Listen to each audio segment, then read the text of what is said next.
সেই গতিকে আমি আগন্তুক আৰু সেই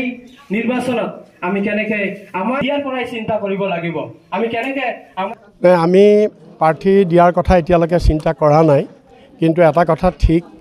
বিজেপিক উৎখাত কৰিব লাগিব এই উপনিৰ্বাচনৰ যোগেদিও অলৰেডিটো উৎখাত হৈছেই 80% উৎখাত হৈ গ'ল 20% অকণমান বাকী আছে এই উপনিৰ্বাচনত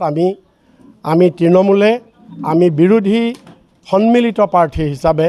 আমি সকলোকে সহায় কৰিম বিৰোধী প্ৰাৰ্থীক আমি জয়যুক্ত কৰিবৰ কাৰণে বিজেপিৰ বিৰুদ্ধে আমি ঐক্যবদ্ধভাৱে বিৰোধীয়ে একত্ৰিতভাৱে যুঁজিবৰ কাৰণে আমি তৃণমূলে আমি সংকল্প লৈছোঁ এইটো আপুনি চাওক এইটো এটা আজি ৰিজাল্ট দিয়া মাত্ৰ 19 দিন হৈছে 19 দিনৰ পিছত আপোনাৰ চাওক আজি ইয়াত চিৰাং জিলাত এই বিটিআৰত আপুনি নিজে দেখিছে যে আজি গাঁৱৰ পৰা মানুহ স্বতঃস্ফূৰ্তভাৱে ওলাই আহিছে তৃণমূলত যোগদান কৰিবলৈ তে মানুহে এতিয়া এইটো কথা ভাবিছে অনুভৱ কৰিছে যে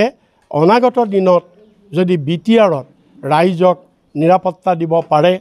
ইয়াত যদি শান্তি প্ৰগতি আনিব পাৰে তেতিয়াহ'লে সেইটো তৃণমূল কংগ্ৰেছে পাৰিব এইটো ৰাইজে বিশ্বাস কৰিছে আৰু ৰাইজে এতিয়া দেখিছে লাহে লাহে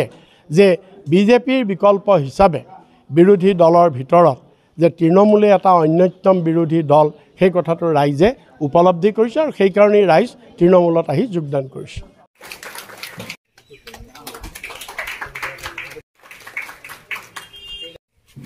যোগদান কৰোৱা হৈছে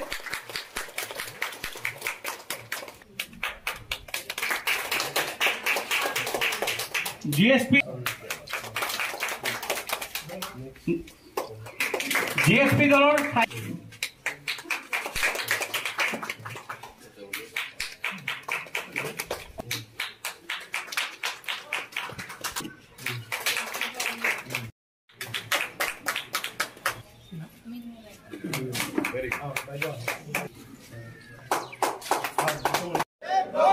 তৃণমূল কংগ্ৰেছ